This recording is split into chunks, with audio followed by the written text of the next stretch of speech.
The crystalline ring of Olivia's spoon against her champagne flute was the last ordinary sound the Weston dining hall would ever hear. Michael Weston stood at the head of the mahogany table, his fingers gripping the edge until his knuckles turned white. The penthouse dining room stretched 40 feet above Chicago's glittering skyline, but at this moment, all that space felt suffocating.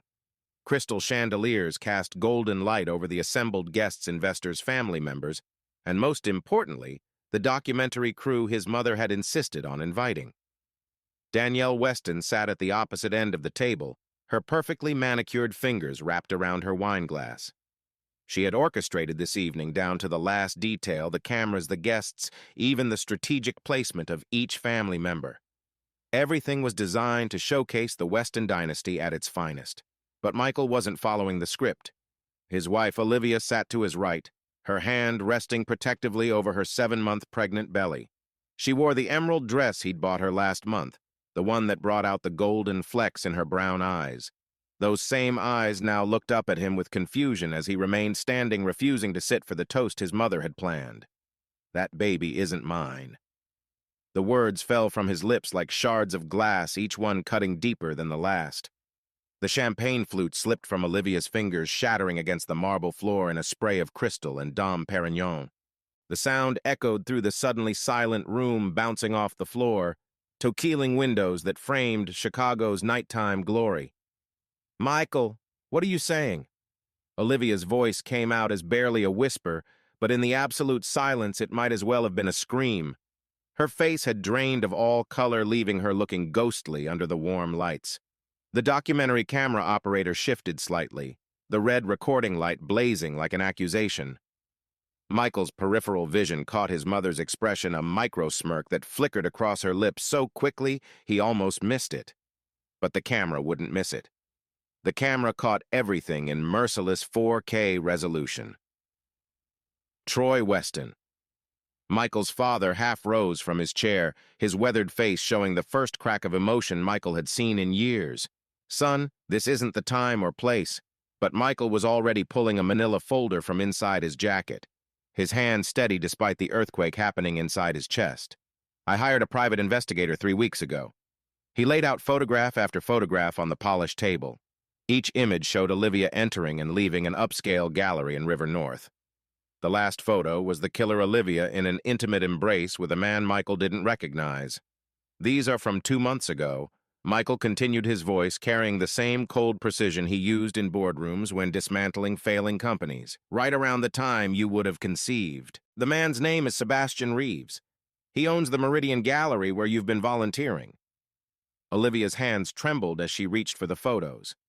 "That's," she began, but her voice cracked. Tears pooled in her eyes but didn't fall, as if even they were too shocked to move. "Michael, you don't understand. Sebastian is—" "I understand enough." Michael cut her off. The investors around the table shifted uncomfortably, some pulling out phones, presumably to check how this scandal might affect stock prices. His younger brother Ethan sat frozen, his fork suspended halfway to his mouth like he'd been paused mid-scene. The cameras kept rolling. Michael noticed the director making subtle hand gestures to the crew to keep filming, to capture every devastating second of the Weston family imploding. This would make incredible television, exactly what his mother wanted. Drama that would trend on social media, showcase the family's power and control even in crisis. "I won't raise another man's child." Michael's words came out measured, calculated, each syllable designed for maximum impact. "I want to divorce Olivia. The papers will be filed Monday morning." Olivia stood so suddenly her chair toppled backward, crashing against the floor. Her breath came in short gasps, and for a moment Michael thought she might faint. Instead, she pressed both hands against the table, leaning forward, her voice finding strength from somewhere deep inside. "How dare you?" She said the words sharp enough to cut. "How dare you stand there in front of your family, your colleagues, these cameras, and accuse me of something so vile without even asking me for an explanation?" "The explanation is in the photos," Michael replied, but something in his chest tightened at the raw pain in her voice. "Facts don't lie, Olivia, unlike some people in this room." Danielle Weston chose that moment to rise from her chair. Her movements were graceful, practiced like a performance she'd rehearsed. Perhaps we should discuss this privately, she suggested, her tone dripping with false concern. The cameras can stop rolling, and no, Olivia interrupted, her voice growing stronger. Let them roll. Let them capture every second of this farce. She turned to face the cameras directly, her tear-stained face a mask of dignified fury. Let them record how the great Michael Weston destroyed his own family based on photographs taken out of context and conclusions jumped to without a shred of real evidence. She grabbed her clutch from the table, her movements sharp and decisive. The elevator doors at the far end of the penthouse seemed miles away, but she walked toward them with her head high, her spine straight despite the visible tremor in her hands. The click of her heels against the marble floor counted down the seconds like a ticking bomb. Michael stood frozen, watching her go. Something cold settled in his stomach as the elevator doors opened. For just a moment, Olivia paused in the doorway. She didn't turn around, didn't give him the satisfaction of a final look, but her words carried back across the room, clear as crystal. When you learn the truth, Michael, and you will, I hope it haunts you for the rest of your life. The elevator doors closed with a soft whisper that somehow sounded louder than any slam. The red numbers above began their descent: 40, 39, 38, each floor taking her further away, each number feeling like another nail in the coffin of what they'd built together. The dining room erupted in hushed conversations and the scrape of chairs as guests prepared to flee the social disaster. But Michael remained standing, staring at those elevator doors, his mother's perfectly orchestrated evening lying in ruins around him like the shattered champagne flute no one had bothered to clean up. The camera captured it all: his frozen expression, his mother's satisfied smile, his father's disappointed shake of the head, and Ethan finally setting down his fork with a clatter that broke the spell. The red recording light blinked steadily, documenting the exact moment the Weston Empire began to crumble from within. What have I done, Michael thought, but the words wouldn't come out. They stayed trapped behind the wall of pride and certainly he'd built around himself. The same walls that had just cost him everything.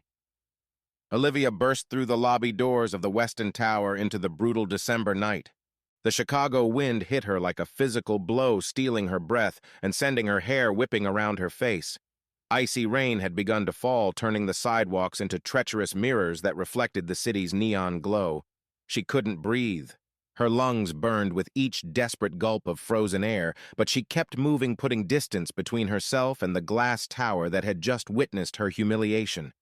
Her designer heels clicked against wet pavement as she stumbled forward, one hand pressed protectively against her swollen belly. The baby kicked hard as if sensing her distress. "I'm sorry, little one," she whispered through chattering teeth. "Mommy's going to fix this. Somehow." Billboards towered above her, cruel reminders of the life she was fleeing. Weston Realty, built on trust, the slogan mocked from every corner. She let out a broken laugh that sounded more like a sob. Trust, what a joke. The rain plastered her emerald dress to her skin. The fabric that had made her feel beautiful just hours ago now felt like a shroud. She needed to get away. Her shaking fingers fumbled with her phone, nearly dropping it as she opened the rideshare app. The screen blurred through her tears, but she managed to request a car. 3 minutes away. She could survive 3 minutes. A bus shelter offered minimal protection from the rain. Olivia huddled inside, wrapping her arms around herself as violent shivers racked her body. Through the shelter's scratched plexiglass, she could see her reflection, a ghost of the woman who'd entered that penthouse hours earlier. Mascara ran in dark rivers down her cheeks. Her carefully styled hair hung in sodden strands. But her eyes burned with something fierce and unbreakable. The headlights of her rideshare cut through the rain. She stumbled toward it, yanking open the door and collapsing into the back seat. The driver, a middle-aged woman with kind eyes, glanced in the rearview mirror. "Rough night, hon?" the driver asked gently. Olivia tried to answer, but what came out was a sob, then another, and another. The dam broke, and she found herself pouring out the whole story to this stranger. The accusation, the photos, the cameras capturing every moment of her destruction. The driver listened without judgment, occasionally making sympathetic noises. "That Sebastian you mentioned," the driver said carefully. "You were going to say something about him before your husband cut you off." Olivia wiped her eyes with the back of her hand. "He's married. To my friend James. They've been together for 5 years. Those photos were from James's birthday celebration at the gallery. The embrace was because I'd just told them I was pregnant. and they were congratulating me. The driver's eyes widened in the mirror. So your husband accused you of cheating with a gay man who's married to someone else? The absurdity of it hit Olivia like a fresh wave. She laughed, but it was a broken sound. He didn't want to hear the truth. He wanted to make a scene, in front of everyone, in front of cameras that were recording every second.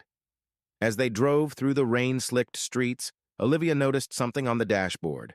The driver had a small camera mounted there standard for ride shares these days. Another recording, another witness to her breakdown. But somehow she didn't care anymore. Let the whole world see Olivia Weston broken and sobbing in the back of a Toyota Camry. At least this record would be honest. They passed a DNA testing lab, its neon sign blazing promises of truth in 24 hours. Olivia stared at it as they stopped at a red light. Something shifted inside her.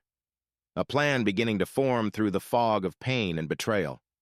My son's life won't begin with a lie, she said out loud. The words felt like a vow carved into her bones. The driver met her eyes in the mirror. Good for you, hon. Truth always finds a way. Where to? The driver asked as they pulled away from the light. Olivia gave her sister's address in Lincoln Park. Stacy would be awake.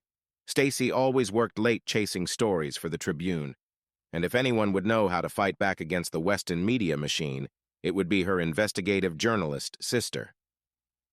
The rest of the ride passed in silence, broken only by the rhythmic sweep of windshield wipers and the distant rumble of thunder.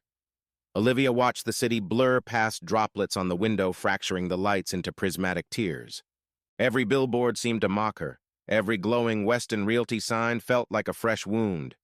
The baby moved again, softer this time, like a reassurance. She placed both hands on her belly, feeling the life growing inside her.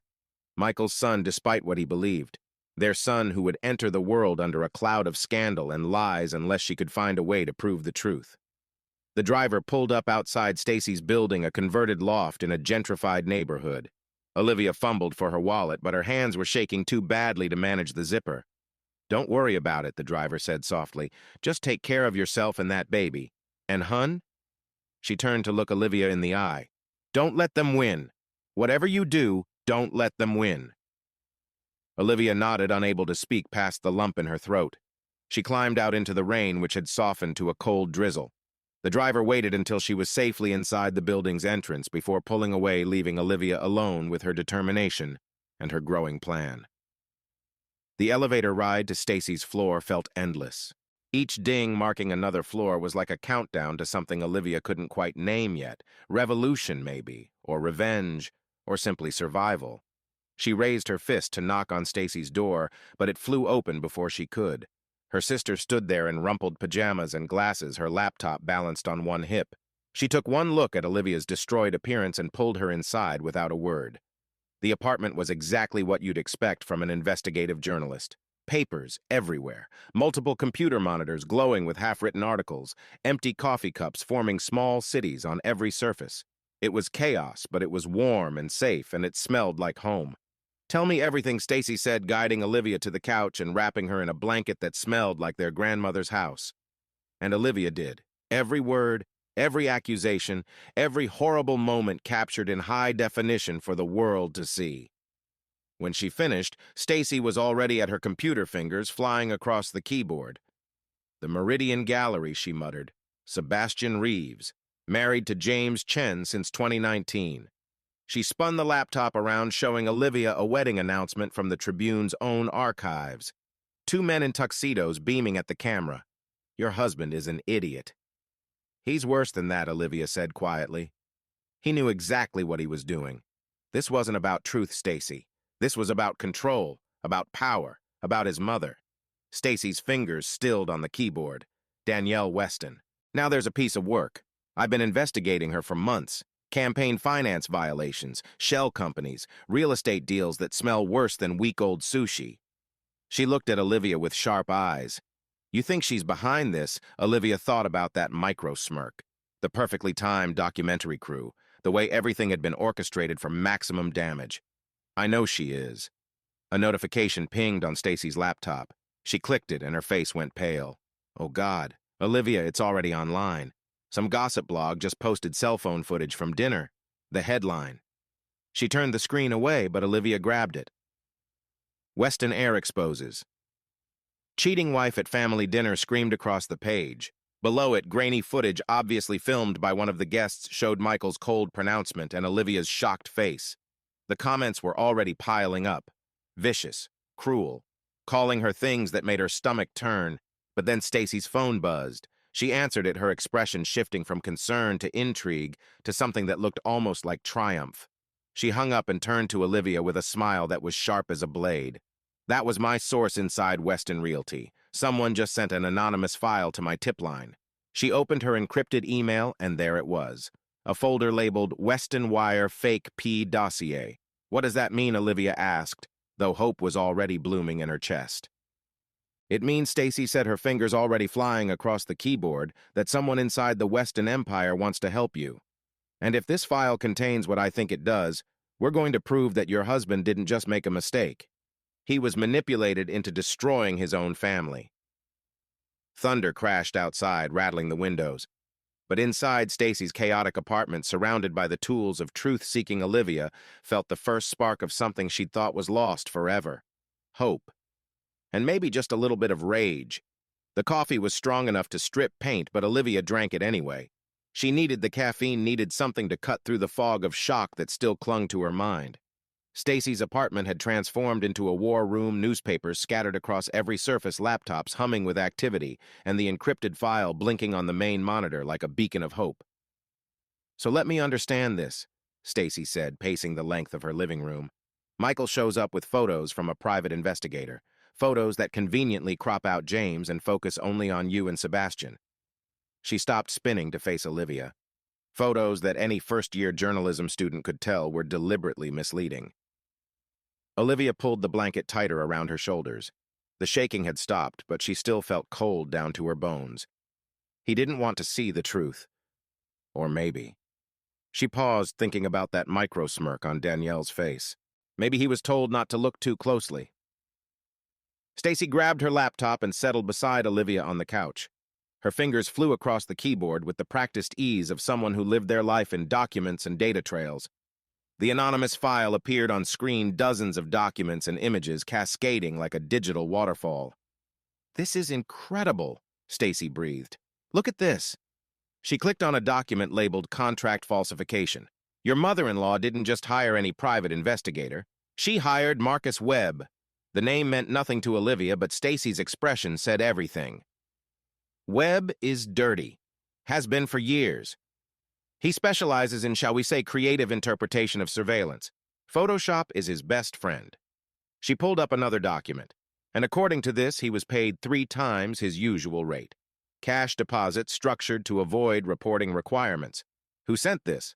Olivia asked, staring at the detailed financial records. Someone had taken enormous risks to compile this information. That's the million-dollar question.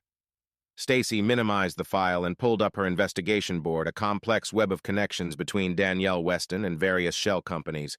But whoever it is, they have deep access. This isn't just insider information. This is family-level secrets.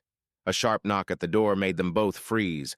Olivia's heart hammered against her ribs. Had Michael found her already? Stacy held up a hand for silence and crept to the door. She peered through the peephole, then her shoulders relaxed. "It's David," she said, unlocking the multiple deadbolts. "My tech guy. I called him while you were in the shower." David Chen entered looking like he'd rolled out of bed and come straight over, which, knowing David, he probably had. He carried a battered laptop case and a messenger bag bulging with equipment. His Marvel t-shirt was inside out, but his eyes were sharp and alert behind wire-rimmed glasses. "So I hear we're taking down the Weston Empire," he said cheerfully, as if discussing weekend plans. "Where do we start?" Stacy brought him up to speed while Olivia watched, feeling oddly detached. Her life had become a story, a scandal to be investigated and exposed. The baby kicked, reminding her that this wasn't just about her anymore. Every decision she made now would echo into her son's future. "I need proof," Olivia said, suddenly interrupting their technical discussion. Both Stacy and David turned to her. "Not just proof that the photos were manipulated. I need irrefutable proof that this baby is Michael's." David's face lit up. "DNA test. There's a lab gene cert that does rush processing. 24 hours for results. Legal chain of custody. Admissible in court. He was already pulling up their website, but you'd need a sample from Michael. Olivia stood up, suddenly energized. The penthouse. He's at the office by 7 every morning. Always. The place will be empty except for the housekeeper, and she doesn't arrive until 9. She looked at Stacy. I still have my access codes. Michael hasn't had time to change them yet. Stacy shook her head. That's breaking and entering Liv. No, it's not. My name is still on the deed. It's still legally my residence. Olivia's mind was racing now. His bathroom, razor, toothbrush, hairbrush. I can get what we need. David was already typing. I can hack the building's security system, loop the camera feeds, give you a clean window. But you'd have to move fast, in and out. The risk is enormous, Stacy warned, but Olivia could see her sister's investigative instincts warring with protective concern. If you're caught, I won't be. Olivia's voice carried a determination that surprised even her. I know that place better than anyone. Every security measure, every blind spot. Danielle made sure I learned it all, part of being a proper Weston wife. The irony tasted bitter. She trained me to protect the family secrets. She never imagined I'd use that knowledge against them. David pulled up building schematics on his screen. Smart home system. Integrated locks, cameras, environmental controls. He grinned. Child's play. I can give you 15 minutes of ghost time. You'll be invisible. When Olivia asked, though she already knew the answer, Dawn Stacy said, 5:30 a.m., security shift change, minimal staff, city's still asleep. She fixed Olivia with a hard stare. But I'm going with you. No. Olivia's refusal was immediate. You have plausible deniability right now. You're just helping your sister. If you come with me, you become an accomplice. I became an accomplice the moment I opened that door tonight. Stacy shot back. Besides, you need a lookout, and someone has to drive the getaway car. They spent the next 2 hours planning. David worked his digital magic, creating security bypasses and studying traffic patterns. Stacy mapped out routes and contingencies. Olivia made a list of what she needed to collect, not just from Michael, but a hair sample from Danielle, too. If her mother-in-law had tampered with medical records or fertility treatments, there might be evidence in the DNA. The anonymous file yielded more treasures as they dug deeper. Financial records showing large payments to the fertility clinic where Olivia had undergone treatments. Emails between Danielle and various doctors discussing genetic compatibility and optimal timing. Nothing explicitly criminal, but the implications made Olivia's skin crawl. She played us, Olivia said, staring at a message about embryo selection. Like we were breeding stock. Like our marriage was just another business merger to be optimized. The rich are different, Liv Stacy said gently. They think in dynasties, not relationships. In assets, not love. She paused. Did you love him? Olivia thought about Michael as he'd been in the beginning. Charming, attentive, seemingly different from the cold corporate prince his mother had raised. I loved who I thought he was, maybe who he could have been without her influence. But tonight, she shook her head. Tonight I saw the real Michael Weston. And he's exactly what Danielle created him to be. Her phone buzzed. Michael's name appeared on the screen. She'd blocked his number, but he was calling from his office line. Without thinking, she declined the call. Then she blocked that number too. There was nothing he could say now that would matter. Words were just weapons in the Weston arsenal, and she was done being a target. David yawned hugely. I've got the security protocols mapped. Cameras will loop old footage from last Tuesday. Door logs will show normal maintenance access. You'll be ghosts. He started packing up his equipment. I'll monitor everything remotely. Any problems, I'll send an alert. After he left, Stacy made up the couch for Olivia. Try to get some sleep, she advised. Tomorrow's going to be intense. But sleep wouldn't come. Olivia lay in the darkness, one hand on her belly, feeling her son move. In a few hours, she'd slip back into the life she'd fled. She'd walk those marble halls one last time, not as Michael Weston's wife, but as something far more dangerous, a mother protecting her child. The clock on Stacy's wall ticked toward dawn. Each second brought her closer to the moment of truth. Part of her wondered if she was making a terrible mistake. But then she remembered Michael's cold eyes as he'd thrown those photos on the table. The way he'd dismissed her without even listening. The cameras recording every second of her humiliation. No, this wasn't a mistake. This was justice, and justice would begin at dawn. 4:30 a.m. came like a shot of adrenaline straight to the heart. Olivia stood in Stacy's bathroom, splashing cold water on her face, trying to calm the hammering in her chest. In the mirror, she looked like a different woman, dark circles under her eyes, hair pulled back in a severe ponytail, dressed in Stacy's black athletic wear. Anonymous. Invisible. Exactly what she needed to be. David's voice crackled through the earpiece he'd given her. "Com check. You reading me, Mama Bear?" Olivia winced at the code name. "Loud and clear," she murmured. Stacy appeared in the doorway holding a baseball cap and a pair of surgical gloves. "The cap will help with cameras we can't control. The gloves are for the collection. We need clean samples." In the living room, David had set up a mobile command center. Multiple screens showed various feeds from the Weston Tower security system, hallways, elevators, the penthouse entrance. Everything looked normal. Quiet. Waiting. Remember, David said, not looking up from his screens. "You have a 15-minute window once I initiate the loop. In and out. Don't get creative. Don't go anywhere except Michael's bathroom and Danielle's suite." The ride to the tower passed in tense silence. Stacy drove her ancient Honda Civic, a car so unremarkable it was practically invisible. They parked 3 blocks away in a 24-hour grocery store lot. Just another early morning shopper. Nothing suspicious. Olivia's hands shook as she pulled on the surgical gloves. The baby hadn't moved in an hour, as if he too understood the need for absolute stillness. She took a deep breath, tasting winter air and determination. Initiating loop. Now David's voice came through clear. "Your ghost protocol. Good luck." The service entrance was exactly where Olivia remembered. Her access code worked on the first try, the lock clicking open with a soft beep that sounded like thunder in the pre-dawn silence. She slipped inside, moving through maintenance corridors she'd memorized during fire drills Danielle had insisted on. The service elevator hummed quietly as it rose.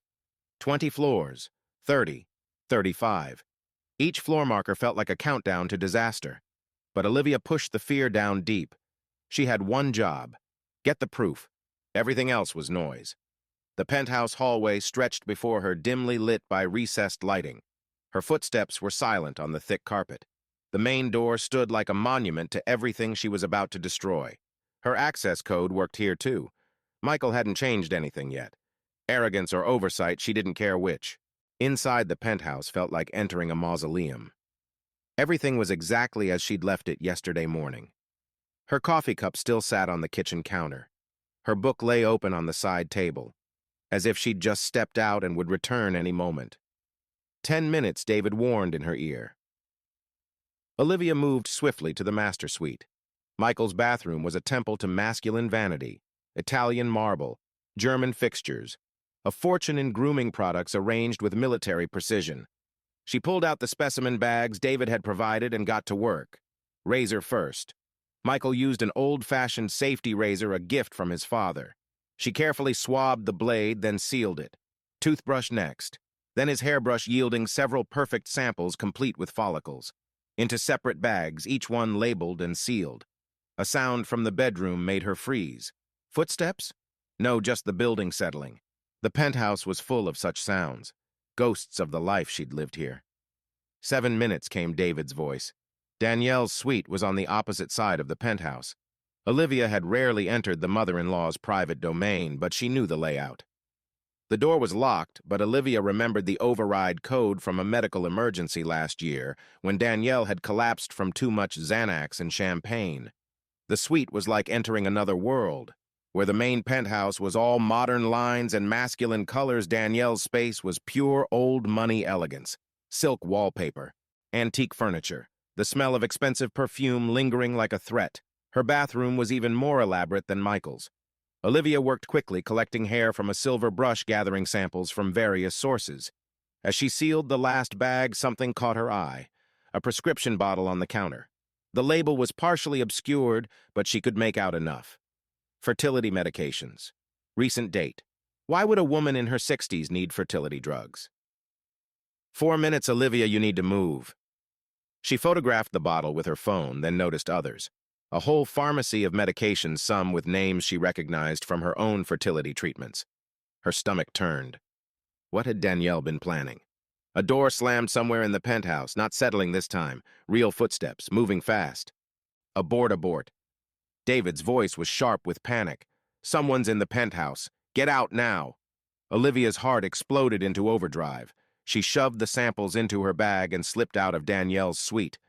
The footsteps were coming from the main living area, moving toward the master bedroom. She couldn't get to the main door without being seen. The service entrance. There was another service door near the kitchen. She'd have to cross the dining room, the scene of last night's disaster. But it was her only chance. She moved like a shadow, keeping to the walls. The dining room table still bore the remnants of the dinner. Broken crystal glittered on the floor where her champagne flute had shattered. The photographs Michael had thrown were scattered like accusations. The footsteps paused. Then a voice. Michael's voice. "I know someone's here." The security alert went off. "You might as well come out." He was bluffing. Had to be. If security knew she was here, they'd already be swarming. This was just Michael being paranoid. Or smart. 2 minutes, Olivia. Whatever you're doing, do it fast. She reached the service door. Her hands fumbled with the handles sweaty inside the surgical gloves. The door opened silently, and she slipped through just as Michael entered the dining room behind her. Down the service stairs. No time for the elevator. Her footsteps echoed in the concrete stairwell, but she didn't care about noise anymore, just speed. 20 flights, 15, 10. Her legs burned and her chest heaved, but she kept going. Ground floor. The service corridor stretched ahead. She could see the exit door. Freedom. Proof. Victory. "Hey." The security guard appeared from nowhere. Young. Nervous. Hand moving toward his radio. Olivia didn't think. She pulled off her baseball cap, letting her hair fall free. Smiled with every ounce of charm she could muster. "Oh, thank God. I'm Dr. Patterson from the lab. Someone called about a medical emergency in the penthouse?" The guard hesitated. He knew something was off, but the surgical gloves and specimen bags sold the story. "Nobody told me about any emergency." "They never do." Olivia sighed with practiced frustration. "Look, I just collect the samples, if you want to explain to Mr. Weston why his urgent blood work was delayed." She let the threat hang. The guard stepped aside. "Go ahead. Sorry for the confusion." She walked past him. Not too fast, not too slow. Just a tired medical professional finishing her early morning rounds. The exit door beckoned. 10 feet, 5 feet. "You're clear." David breathed in her ear. "Absolutely brilliant. Get to the car." Outside, the Chicago morning was beginning to stir. Garbage trucks rumbled past. A jogger pounded by, absorbed in their playlist. Normal people living normal lives while Olivia carried evidence that would shatter the Weston Empire. Stacy had the engine running. The moment Olivia slid into the passenger seat, she peeled out driving smooth and steady. Not racing. Not drawing attention. Just 2 women heading to an early breakfast. "Did you get it?" Stacy asked. Olivia held up the bag of samples. "Everything we need, plus some things we didn't expect." She pulled out her phone, showing the photos of Danielle's medications. "Your mother-in-law's story just got a lot more complicated." They drove in silence for several blocks before Stacy spoke again. "That was insane. You know that, right? Completely, utterly insane." Olivia leaned back in the seat, exhaustion hitting her like a wave. The baby moved for the first time in hours, a gentle flutter of life. "I know. But it worked. So what now?" "Now Olivia said we get these to the lab. We wait 24 hours. And then we show the world exactly who Michael Weston married. And more importantly, who he betrayed." The sun was rising over Lake Michigan, painting the sky in shades of pink and gold. A new day, a new chapter. And in 24 hours, a new truth that would change everything. GeneCert's mobile lab was a converted RV that looked like something from a sci-fi movie. Chrome and white, gleaming in the morning sun. The technician, a woman with kind eyes and steady hands, didn't ask questions about why they needed rush processing or why Olivia looked like she'd been crying. Chain of custody forms were signed, samples were cataloged, blood was drawn from Olivia with practiced efficiency. Everything by the book, legal, admissible, irrefutable. Results will be emailed by 10 a.m. tomorrow, the technician promised. Earlier, if possible. She paused, studying Olivia's face. "Whatever you're trying to prove, I hope you find peace." As the lab van pulled away, Olivia stood on the sidewalk feeling strangely empty. The adrenaline was fading, leaving only exhaustion and a bone-deep sadness. In 24 hours, she'd have proof. But proof of what exactly? That her husband was the father of her child? That seemed like such a small thing to have to fight for. Stacy's hand on her shoulder brought her back. Come on, let's get you home. You need sleep, and food, and probably a good cry. I think I'm all cried out, Olivia said, but even as the words left her mouth fresh, tears spilled down her cheeks. They drove back to Stacy's apartment as the city woke up around them. The morning news was already covering last night's scandal, Weston family drama, stock prices fluctuating, speculation about divorce proceedings. Olivia turned off the radio. She didn't need commentary. She'd lived it. Back at the apartment, David was packing up his equipment. Mission accomplished, he said with a tired grin. And I grabbed all the security footage from this morning, just in case we need to prove you weren't really there. You're a genius, Olivia told him, meaning it. I know, he replied without modesty. Now, if you'll excuse me, I have a date with my bed. Call me when you get the results. This is better than any TV show. After he left, Stacy forced Olivia to eat toast and scrambled eggs. Then she tucked her sister into bed, pulling the curtains against the morning sun. Sleep, she commanded. Tomorrow is going to be intense. But sleep wouldn't come easily. Every time Olivia closed her eyes, she saw Michael's face. Not the cold stranger from last night, but the man she'd married, the one who'd held her hand through fertility treatments, who'd cried when they'd finally gotten pregnant, who'd spent hours discussing baby names and planning the nursery. Where had that man gone? Or had he ever existed at all? The baby moved again, stronger now, a reminder that whatever happened next, she wasn't alone. She had her son. She had Stacy. She had the truth even if she had to wait 24 more hours to prove it. Tomorrow would bring vindication, or disaster, or both. But tonight she was just a pregnant woman trying to protect her child. And for now, that was enough. Michael Weston stood at the floor-to-ceiling windows of his corner office, watching Chicago wake up 30 floors below.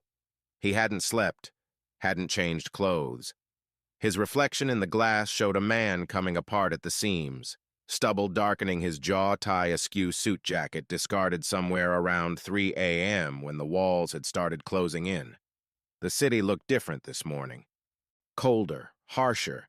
Or maybe that was just him seeing clearly for the first time. His phone buzzed with another notification, another news alert, another hot take on the Weston family scandal. He'd stopped reading them hours ago, but the headlines still burned themselves into his brain. Real estate heir's marriage implodes. Baby daddy drama in the boardroom. Weston stock tumbles on family turmoil. Michael gripped his coffee mug so hard his knuckles went white. The ceramic was cold. He'd poured it an hour ago and forgotten to drink. Everything felt forgotten. Suspended. Like the moment between jumping and hitting the ground. The door to his office burst open, no knock, no warning. Ethan strode in looking like their father had 30 years ago, all righteous fury and disappointed expectations. His younger brother hadn't bothered with a suit, just jeans and a Northwestern University hoodie, but he carried more authority in his casual clothes than Michael felt in his $1,000 outfit. We need to talk, Ethan said without preamble. Michael didn't turn from the window. There's nothing to discuss. You saw the photos. You heard what I said. It's done. Is it?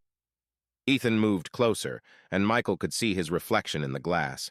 His brother looked tired but determined. Because I just had a very interesting conversation with Marcus Webb. The name of the private investigator sent a chill down Michael's spine. How exactly had Ethan found Webb? And more importantly, why? You hired him to follow Olivia, Michael said, still not turning around. So what? So I did some following of my own. Ethan pulled out his phone, swiping to a photo.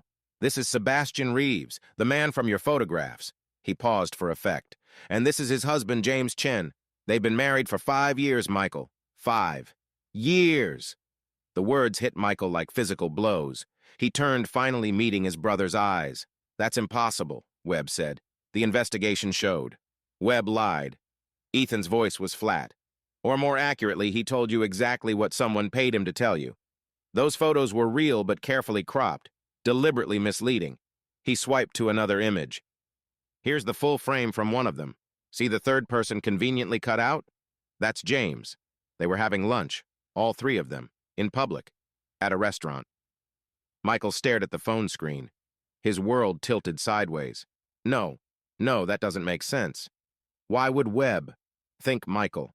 For once in your life, think with something other than mother's programming. Ethan's voice cracked with frustration. Who benefits from destroying your marriage? Who's been pushing you to produce an heir? Who just happened to have a documentary crew filming at exactly the right moment? The pieces clicked together with sickening clarity. Danielle, his mother.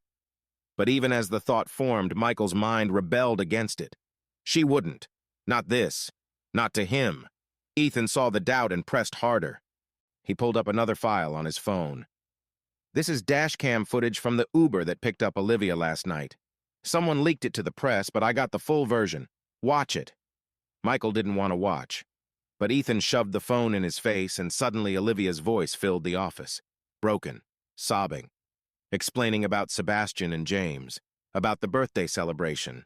About how the embrace in the photo was congratulations for her pregnancy. My son's life won't begin with a lie. Her words on the recording were fierce despite the tears. Michael's legs gave out. He collapsed into his desk chair, the phone falling from nerveless fingers. What had he done? What had he accused her of? In front of everyone. In front of cameras. Based on photos that any idiot should have questioned. You destroyed her, Ethan said quietly. Publicly. Brutally. For nothing. For a lie. For Mother's agenda. I tried to call her. Michael's voice sounded strange to his own ears. Hollow. Broken. She blocked my number. Of course she did. Ethan laughed, but there was no humor in it. You humiliated her in front of the entire family, business associates, the press. You called her a whore without using the word. And you think a phone call fixes that? Michael's hands shook as he reached for his coffee. The cold liquid tasted like ash. I need to see her. To explain. To apologize. With what words? Sorry I destroyed your life based on falsified evidence? My bad? Ethan shook his head. You don't get it, do you? This isn't something you can fix with flowers and a heartfelt conversation. You broke everything. The office door opened again. This time it was Danielle who entered. Immaculate as always in a cream-colored suit that probably cost more than most people's cars. She surveyed the scene, her sons facing off like gladiators, and her expression showed only mild interest. Good morning, boys. Michael, darling, you look terrible. Perhaps you should go home and rest. Ethan whirled on her. Don't. Don't you dare stand there pretending you care about his well-being. We know what you did. Danielle's eyebrow arched a practiced gesture of disdain. I have no idea what you're referring to. I've done nothing but support this family through a difficult situation. You hired Webb, Michael said. The words came out flat, emotionless. He was too exhausted for anger. You paid him to doctor those photos, to destroy my marriage. Why?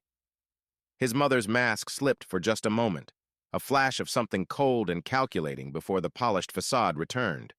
That's a serious accusation, Michael. I hope you have proof. But Michael wasn't listening anymore. He was thinking about all the times his mother had pushed, suggested, maneuvered, the fertility specialist she'd recommended, the pregnancy timeline she'd been so interested in, the way she'd insisted on hosting last night's dinner. You never liked Olivia, he said slowly. Thought she wasn't good enough. Wrong background. Wrong connections. But she got pregnant and suddenly you couldn't get rid of her without losing your precious heir. Michael Danielle's voice carried a warning, but he was beyond caring. So you decided to get rid of her another way. Make me do it. Make me throw her away. He stood up suddenly, energy crackling through him like electricity. And I did it. I did exactly what you wanted. Like a good soldier. Like a puppet. You're being dramatic. Danielle pulled a folder from her bag. If you're having second thoughts about the divorce, that's unfortunate. I've already had papers drawn up. Very generous terms. She can keep the child support payments and never has to see any of us again. She placed the papers on his desk. The signature line gaped at him like an open wound. All he had to do was sign and it would be over. Clean, simple, everything tied up in a neat little bow just like his mother preferred. Michael picked up the papers, read through them with the same attention he gave to billion-dollar deals. Standard language, irreconcilable differences, no admission of fault, generous financial provisions that would make him look magnanimous while ensuring Olivia's silence. He thought about Olivia's face when he'd made his accusation, the way the color had drained from her skin, the sound of crystal shattering, her straight-backed walk to the elevator maintaining dignity even as her world imploded. Then he thought about their wedding day, How radiant she'd looked, the promises they'd made, the genuine joy in her eyes when they'd finally gotten pregnant after 2 years of trying. Michael looked at his mother, then at his brother, then at the papers that would end everything with corporate efficiency. He tore them in half. "What are you doing?" Danielle's voice rose sharp and dangerous. He tore them again, and again, until the divorce papers were confetti scattered across his pristine desk. "I'm done," Michael said. "Done being your puppet, done letting you control my life. Done destroying everything good because it doesn't fit your master plan." "You're making a mistake," Danielle said, ice in every word. "That woman has already taken you for a fool. Don't compound the error by get out." Michael's voice was quiet, but it carried the weight of finality. "Get out of my office. Get out of my life. And if you ever come near Olivia again, I'll expose every dirty deal, every bribe, every manipulative scheme you've ever pulled." Danielle stared at him as if seeing a stranger. Then she gathered her dignity around her like armor and walked to the door. Her parting words were delivered with surgical precision. "You'll regret this, Michael, when that baby comes out with another man's features. When the paternity test proves what we both know. When you're crawling back begging for my help to salvage what's left of your reputation, remember this moment."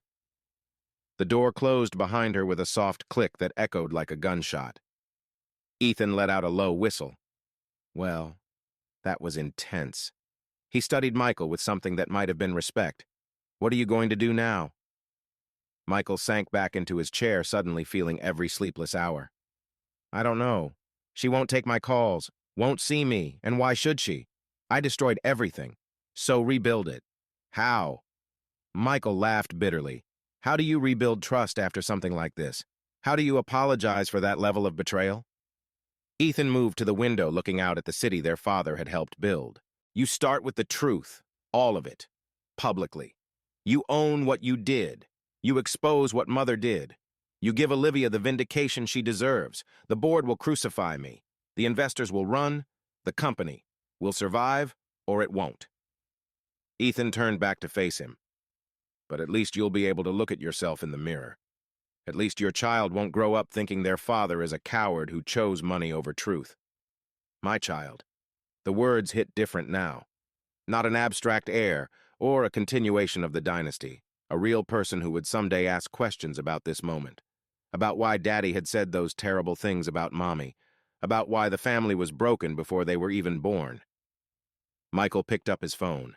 Stared at Olivia's contact information. Her smiling face in the photo he'd never changed. He wanted to call, to text, to show up at her door and beg forgiveness. But Ethan was right. Words weren't enough. Not anymore. He needed to act, to prove, to show her and the world that Michael Weston was more than his mother's creation. More than the cold corporate prince who'd thrown away love for a lie. The morning sun climbed higher over Chicago, casting long shadows through his office. Somewhere in this city, Olivia was facing the aftermath of his betrayal. Somewhere his child was growing unaware of the storm raging around them. Michael opened his laptop and began typing. A statement, a confession, a public acknowledgement of what he'd done and why. It would destroy him professionally, tank the stock price, give the board grounds for removal. But maybe in losing everything he'd finally find something real. Maybe in the ashes of the Weston Empire he'd discover who Michael really was when stripped of his mother's influence and expectations. Maybe, just maybe, Olivia would see it too. The cursor blinked on the screen, waiting for him to find the right words. But how did you apologize for the unforgivable? How did you explain the inexplicable? He started with the only truth that mattered. "I was wrong. I was cruel. I was a coward. And I'm sorry." The rest would come. Or it wouldn't. But at least he'd finally started.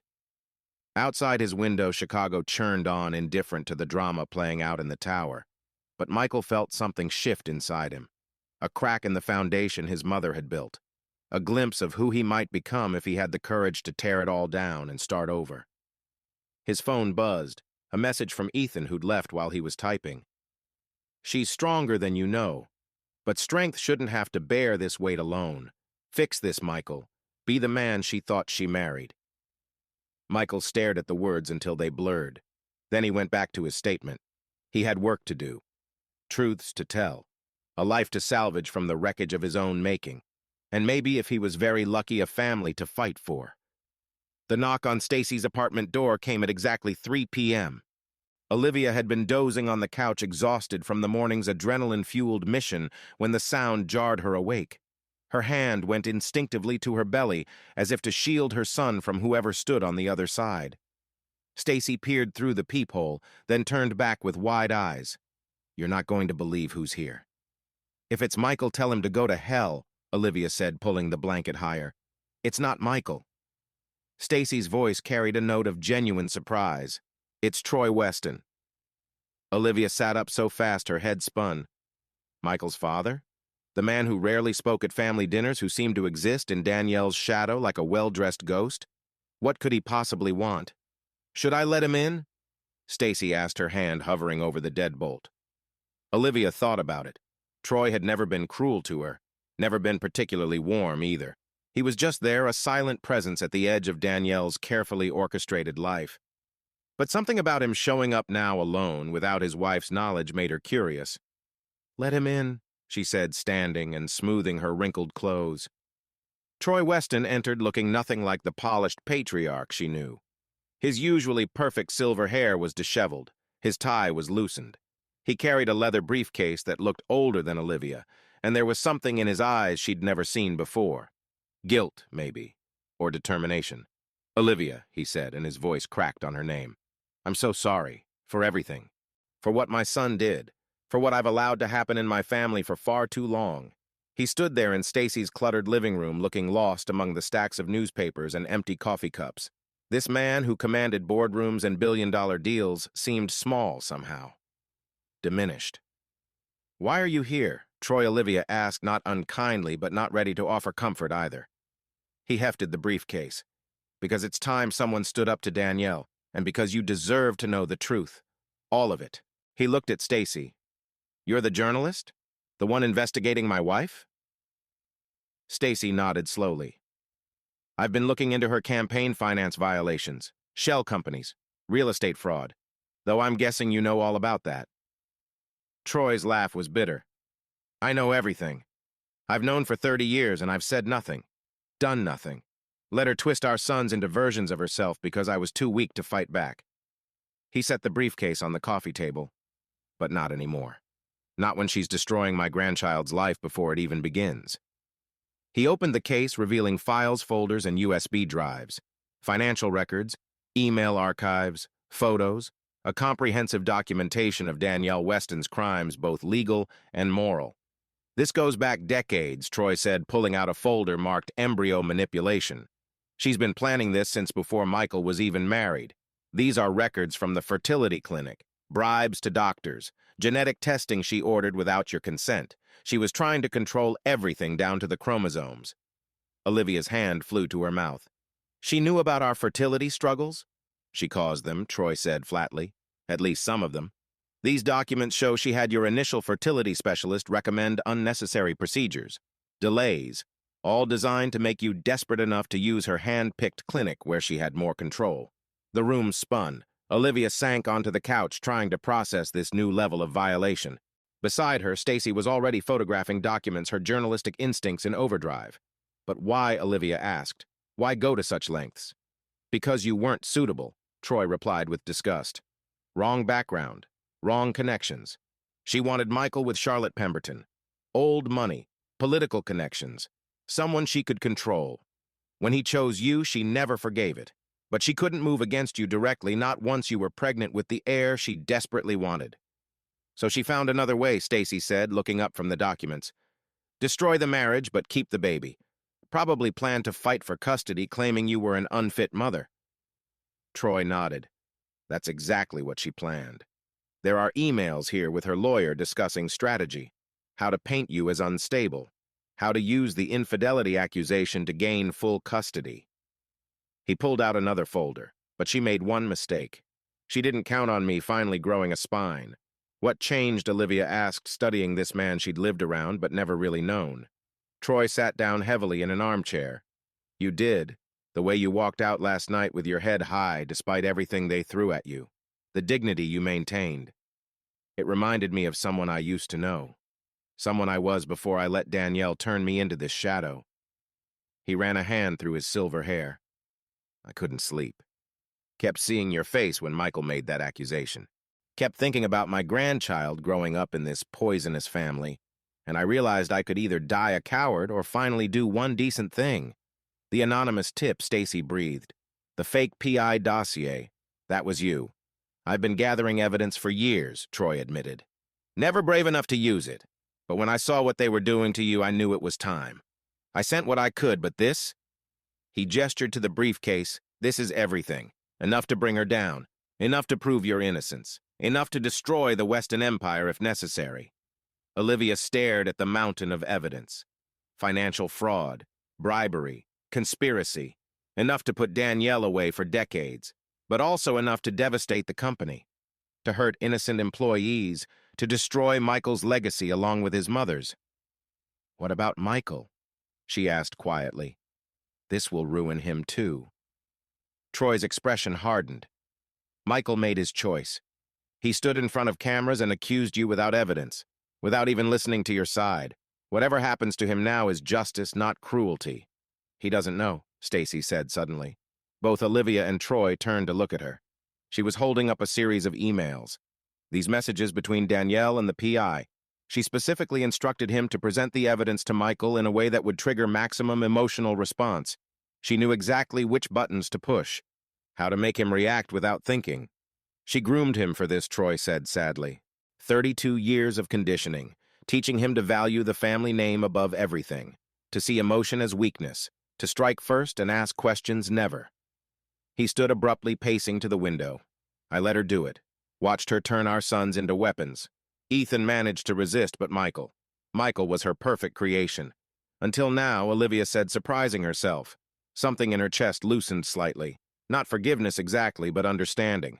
Michael was as much Danielle's victim as she was. That didn't excuse what he'd done, but it explained it. Her phone buzzed. GeneCert Laboratory calling. Her heart stopped. The results weren't due until tomorrow morning. Hello, she answered, her voice barely a whisper. Mrs. Weston? This is Dr. Patterson from GeneCert. I know we promised results by tomorrow, but your samples were flagged as priority. I have your results now. Would you prefer them emailed, or would you like me to read them over the phone? Email, please, Olivia managed. Her hands were shaking so badly she nearly dropped the phone. Sending now. And Mrs. Weston? Congratulations. The results are exactly what I think you were hoping for. The email arrived 30 seconds later. Olivia opened it with trembling fingers. The language was clinical, but the meaning was crystal clear. Probability of paternity, 99.9997%. Michael Weston was definitively the father of her child. But there was more. The additional genetic analysis she'd requested on Danielle's samples. The results made her gasp. What is it? Stacy asked, moving to read over her shoulder. The fertility drugs in Danielle's bathroom. She wasn't taking them herself. She was grinding them up and putting them in my food. Look at these markers. Hormone disruptors, ovulation suppressants. She was actively trying to prevent pregnancy while pretending to be supportive. Troy closed his eyes, looking sick. Of course she was. Control the fertility, control the timeline. Make sure any pregnancy happened on her terms. He laughed bitterly. She probably has detailed notes somewhere about optimal conception windows for maximum leverage. A news alert popped up on Stacy's laptop. Weston Enterprises. Stock plummets as family drama continues. The accompanying article speculated about leadership changes and potential hostile takeovers. It's starting, Troy said grimly. The empire is already cracking. By tomorrow's opening bell, it'll be in free fall. He turned to Olivia. What do you want to do? You have enough evidence here to destroy her completely. Criminal charges, civil suits, complete annihilation. Olivia thought about the baby growing inside her, about the world he would inherit, about the legacy of revenge versus the possibility of redemption. There's a gala tonight, she said slowly. The Weston Foundation's annual charity ball. It's being live-streamed for donors. Every major player in Chicago society will be there. And Danielle is giving the keynote about family values and corporate responsibility. Stacy's eyes lit up with understanding. You want to expose her there, publicly, where she can't control the narrative. I want the truth known, Olivia said firmly. All of it. Not through lawyers or press releases, but face to face. She needs to answer for what she's done, not to courts or stockholders, but to the people she's hurt. Troy studied her with something like admiration.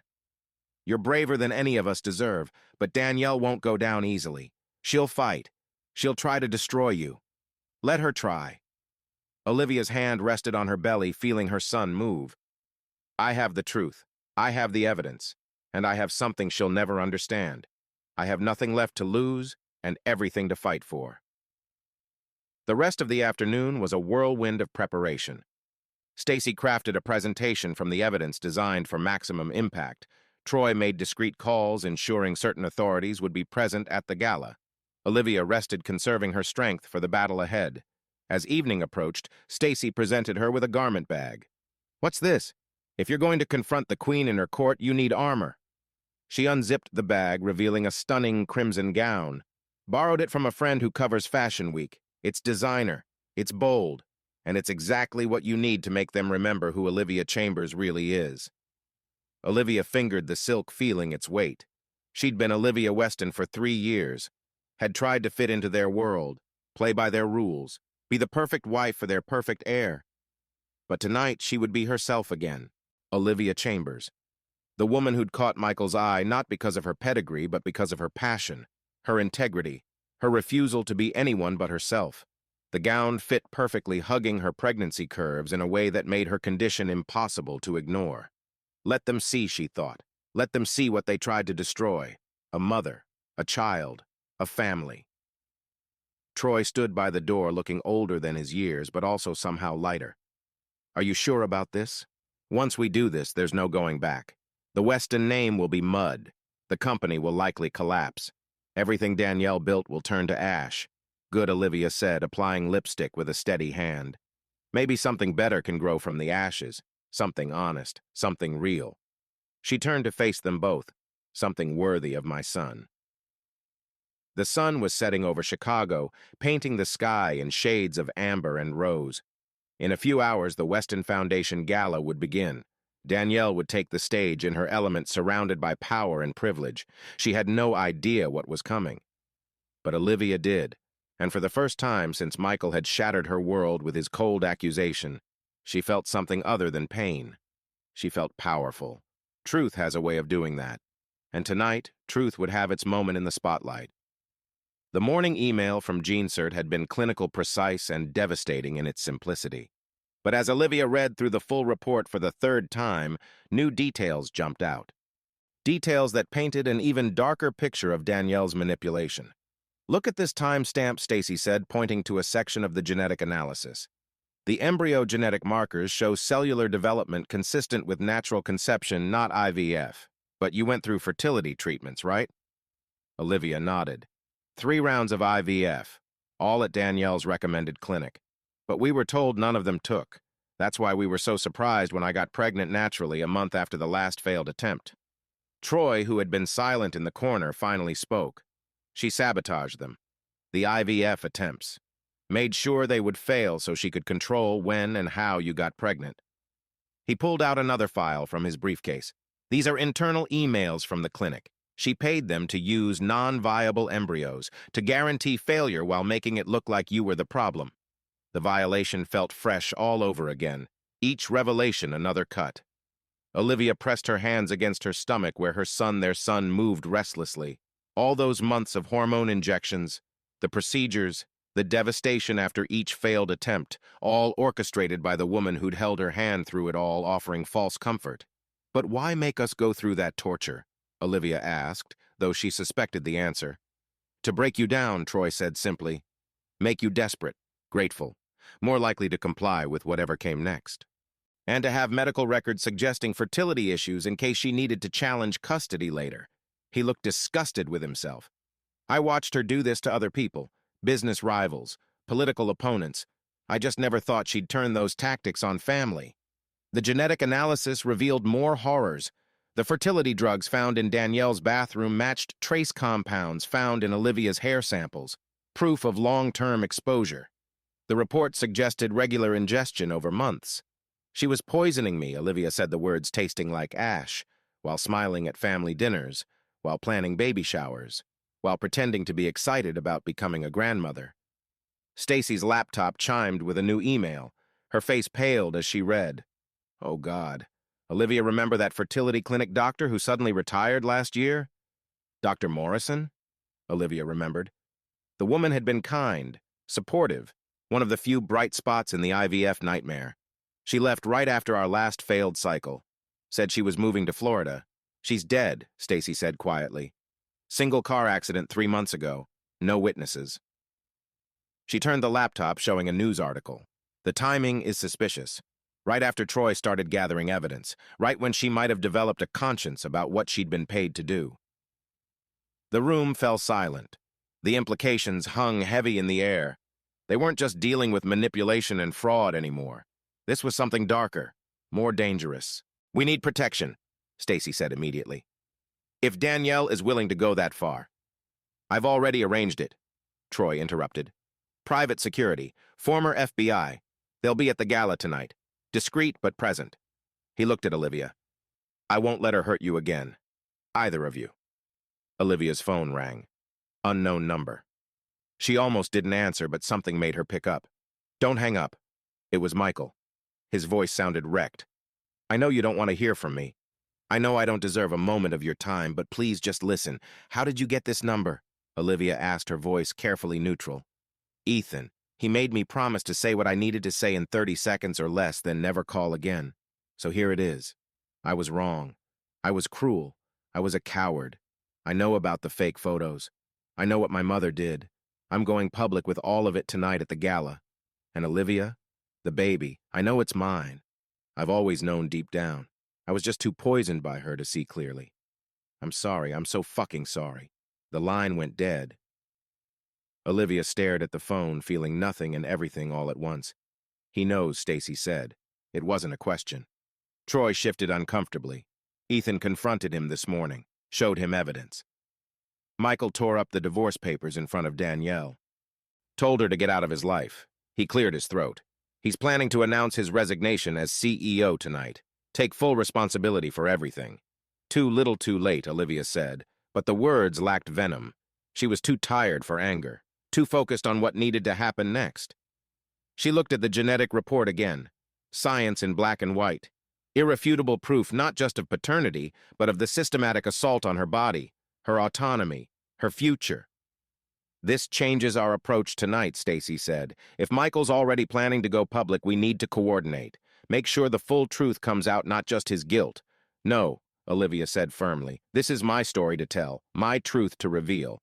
Michael can do whatever his conscience demands, but I won't coordinate with him. I won't make this easier for him. He needs to face the consequences of his choices just like I've had to face mine. She stood moving to the window. The Chicago skyline glittered in the afternoon sun. Somewhere in those towers, Danielle was preparing for her triumph, adjusting her speech about family values, selecting jewelry worth more than most people's homes, never suspecting that her carefully constructed world was about to implode. The report mentioned something else, Troy said quietly. The bonus finding about embryo genetic timestamp. What does that mean? Olivia turned to look at him. It means the pregnancy happened exactly when I thought it did. The night of the Weston Foundation benefit last April, after Michael and I had decided to take a break from treatments, to just be us for a while. We were happy that night. Really happy. For the first time in months, we weren't thinking about schedules or medications or failure. We were just us.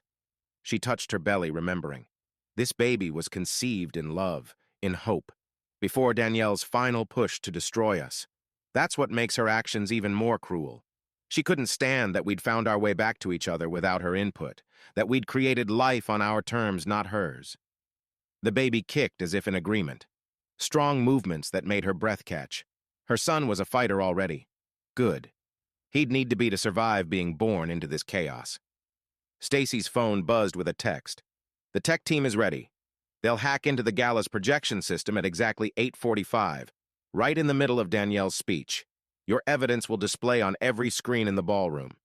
40-foot proof that can't be ignored or spun. And the authorities? Olivia asked. Troy nodded. FBI will be there. Treasury agents, too. Once the financial crimes are revealed publicly, they'll have no choice but to act. I've made sure the right people know to be watching." He paused. "She'll be arrested on stage. In front of everyone she's spent her life trying to impress." There was no satisfaction in the thought, just a bone-deep weariness. Olivia had never wanted to be an avenging angel. She'd just wanted to love her husband and raise their child in peace.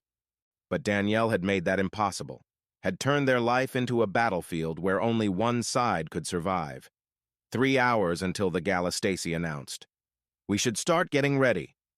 Olivia nodded but didn't move from the window. In 3 hours, everything would change. The lies would be exposed. The empire would fall. Justice would be served. But would it be enough? Would public vindication heal the wounds of private betrayal? Would proving her innocence restore what had been destroyed? She didn't know. But she did know one thing. Truth deserved its moment. Her son deserved a life built on honesty, not deception. And she deserved to reclaim her name, her story, her future from those who'd tried to steal it. The science had spoken. Now it was her turn. Tonight the world would know exactly who Olivia Chambers was. Not the gold digger Danielle had tried to paint, not the victim Michael had left in ruins, but a woman who'd faced the worst and refused to break. A mother protecting her child with the most powerful weapon available, the truth. The Palmer House Hilton's grand ballroom glittered like a jewel box. Crystal chandeliers cast rainbow prisms across the crowd while champagne flutes caught the light like liquid diamonds. Chicago's elite mingled in their finest clothes, air-kissing and deal-making beneath soaring gold leaf ceilings. Olivia stood at the entrance for a moment, taking it all in. The last time she'd been here, she'd been on Michael's arm playing the perfect wife. Now she stood alone in crimson silk, her pregnancy unmistakable, her purpose clear. "Ma'am, your name?" The attendant at the registration table looked nervous, probably recognizing her from the scandal coverage. "Olivia Chambers," she said clearly. "I'm still on the list, I believe." The attendant's fingers flew over her tablet. "Yes, Miss Chambers, table 12. She handed over a program, her hand shaking slightly. Olivia took it, noting the schedule. Danielle's keynote was set for 8:30, 15 minutes away. She moved into the ballroom, feeling eyes track her progress. Whispers rippled in her wake like stones dropped in still water. Is that her? The nerve showing up here? Look how pregnant she is. Did you see the news about the paternity scandal? She kept her head high, spine straight, shoulders back. Each step deliberate, purposeful. She wasn't sneaking in. She was arriving. The ballroom was packed. 500 of Chicago's wealthiest gathered to celebrate their own generosity. The Weston Foundation banner hung prominently behind the stage, a monument to charitable giving built on corruption. Olivia spotted familiar faces, board members who'd dined at her table, society wives who'd pretended friendship, business partners who'd praised her intelligence until the scandal broke. Now they all looked through her, or worse, stared with undisguised fascination. She found table 12 strategically placed not too close to the stage, but with clear sight lines. As she settled into her chair, she felt her phone vibrate. A text from Stacy. "We're in position. Tech team has access. Troy's here with security. You sure about this?" Olivia typed back. "Yes." A hand touched her shoulder. She tensed, then relaxed, recognizing Ethan's cologne. Her brother-in-law slid into the seat beside her, looking uncomfortable in his tuxedo. "You came," she said, surprised. "Couldn't let you face the dragons alone," he replied. His eyes were kind but tired. "Besides, someone needs to be here to pick up the pieces. Michael's here, too. Back corner. Looking like death warmed over." He glanced around. Mother doesn't know yet. She's backstage preparing to deliver her sermon on family values. The irony wasn't lost on either of them. The lights dimmed slightly as the Foundation's president took the stage. "Ladies and gentlemen, welcome to our annual gala. Tonight we celebrate not just generosity, but the values that make our community strong. Family, integrity, trust." Olivia's hand clenched around her water glass. Every word felt like mockery. "And now please welcome our keynote speaker, a woman who embodies these values, who has built not just a business empire, but a legacy of giving. Danielle Weston." Applause thundered through the ballroom as Danielle glided onto stage. She wore silver tonight, a column of liquid mercury that made her look untouchable, immortal. Her smile was perfect, her bearing regal, every inch the queen of Chicago society. "Thank you." Danielle began, her voice carrying easily through the room. Tonight I want to talk about what really matters. Not the money we raise, though that's important. Not the accolades we receive, though they're appreciated. But family, the foundation upon which everything else is built. Olivia felt her phone buzz. Stacy again. 2 minutes. The ballroom's massive projection screens currently showed the foundation's logo. Soon they'd show something very different. Family requires sacrifice, Danielle continued, warming to her theme. It demands we put aside personal desires for the greater good, that we make difficult choices to protect the legacy we leave behind. Her eyes swept the crowd. Sometimes that means making decisions others don't understand, taking actions that seem harsh but serve a higher purpose. Was she actually justifying what she'd done? Here? In front of everyone? Olivia felt rage bloom hot and sudden in her chest. The Weston family has always understood this responsibility. We've built something larger than ourselves, something worth protecting at any cost. Danielle's smile was beatific. That's why I'm proud to announce that despite recent challenges, our family remains united in purpose, strong in our convictions, unshaken by those who would seek to. The screens flickered, then they blazed to life with documentation, financial records, email exchanges, the genetic report with key sections highlighted, 40 feet high and impossible to ignore. The ballroom erupted. Gasps, shouts, the crash of champagne flutes hitting the floor. Danielle stood frozen at the podium, her face draining of color as she read her own emails projected for all to see. Subject: fertility protocol. Make sure the April cycle fails. I need more time to find a suitable alternative to OC. Subject: PI. Payment structure deposits to avoid detection. Photos must be convincing but defensible if questioned. Subject: Dr. Morrison handle the situation. Permanent relocation necessary. The evidence scrolled relentlessly, each revelation worse than the last. The crowd sat in stunned silence, broken only by the click of phone cameras capturing every damning word. Then the paternity report appeared. Official, clinical, absolute, and finally a new document, one even Troy hadn't seen. A contract between Danielle and a Swiss genetics firm dated 3 years ago, for selecting optimal embryos based on specific genetic markers. Signed before Michael had even met Olivia. She'd been planning this before Olivia ever entered the picture, planning to control her grandchildren down to their DNA. What is this? Danielle's voice cracked through the microphone. This is fabricated. Someone stop this. But the screens kept scrolling, and in the back of the room, FBI agents moved into position. This is the truth. Olivia's voice carried clear and strong as she stood. Every head turned to her. She walked toward the stage, each step measured. The crimson gown flowed around her like liquid fire. You demanded proof, Danielle. You required evidence, documentation, science. She gestured to the screens. There it is, all of it. Every lie, every manipulation, every crime committed in the name of family values. She reached the stage but didn't climb up. She stood below, looking up at Danielle, who seemed to shrink with each passing second. You poisoned me. You sabotaged our medical treatments. You hired someone to destroy my marriage with lies. You possibly murdered a doctor who knew too much. Olivia's voice never wavered. And you did it all while smiling at family dinners, while planning baby showers, while pretending to care. The FBI agents moved closer. One of them spoke quietly into his radio. You want to talk about family values? Let's talk about them. Family means love, not control. Trust, not manipulation. Support, not sabotage. Olivia placed a protective hand over her belly.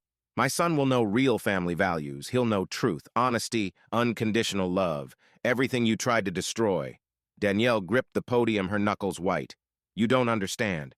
Everything I did was for the family, for the legacy, for yourself, Olivia interrupted. For your ego, your control, your twisted vision of perfection. She turned to address the room. Everyone here has been touched by Danielle Weston's generosity, her charity, her public face, but now you know what lies beneath, what she's willing to do to maintain her empire.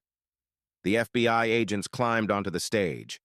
Mrs. Weston, you need to come with us. Danielle looked around wildly, seeking allies, but the faces that stared back showed only shock, horror, disgust. Even her society friends stepped back as if her corruption might be contagious. This isn't over, Danielle hissed as they cuffed her. You think you've won? You've destroyed everything. The company, the foundation, Michael's future. Your son will have nothing. He'll have the truth, Olivia replied. That's more than you ever gave your children. As they led Danielle away, the ballroom erupted in chaos. People fleeing, phones ringing, the empire crumbling in real time. Through it all, Olivia stood still, unmoved, unshaken, the eye of the storm she'd created. Someone touched her elbow. Michael, looking destroyed, his face wet with tears she hadn't seen him shed even at his father's funeral rehearsal years ago. Olivia, he started, but she held up her hand. Not here. Not now. Not like this. She turned and walked away, through the chaos, past the gossips and gawkers, out of the ballroom that had witnessed the end of the Weston dynasty. In the lobby, Stacy waited with Troy and Ethan. They surrounded her like an honor guard, escorting her to safety. It's done, Stacy said quietly. No, Olivia replied as they stepped into the Chicago night. Now it begins. The rebuilding, the healing, the truth. Above them, the stars were invisible, drowned out by city lights. But Olivia knew they were there, constant, eternal, unaffected by the human dramas playing out below, like truth, like love, like the life growing inside her promising a better tomorrow. Dawn painted Lake Michigan in soft pastels as Olivia sat alone at Navy Pier. The previous night's chaos felt surreal now Danielle arrested, the empire crumbling, truth finally exposed. Her phone buzzed endlessly with reporters and forgotten acquaintances suddenly concerned, but she'd silenced it all. The baby moved gently within her, peaceful stretches rather than anxious kicks, as if sensing the danger had passed. Michael found her there, approaching carefully like one might approach a wounded animal. May I sit? Not close? Just here? When she nodded, he settled at the far end of the bench, the space between them a canyon of broken trust. I've called a press conference, he said quietly, to publicly acknowledge everything, my cruelty, my cowardice, my failures. Olivia studied him, the armor of arrogance stripped away, leaving just a broken man. I don't need you to be the villain, she replied. I need you to be accountable. There's a difference. They talked of practicalities, his resignation, Ethan taking over, intensive therapy to undo 32 years of his mother's programming. When the baby stirred, Olivia surprised herself by taking Michael's hand and placing it on her belly. Tears streamed down his face as he felt his son move. What we had. Can we ever get it back? He asked. No, she said gently but firmly. That's gone. But maybe we can build something new. As parents, partners in raising this child. She agreed to let him attend the doctor's appointment separately, with boundaries. Not as reconciliation, but as a first step toward co-parenting. 6 months later, in a quiet hospital room, Olivia held her newborn son while Michael stood witness present, but respectful of boundaries. James Troy Chambers, she announced, giving him her name, not Weston. The broken family gathered Stacy with flowers, Ethan with awkward congratulations, Troy with trust fund documents. It wasn't the perfect family portrait Danielle had orchestrated. It was messier, more complex, built on truth rather than image. As baby James wrapped his tiny fingers around hers, Olivia whispered, Your story starts now, and I promise it will be your own.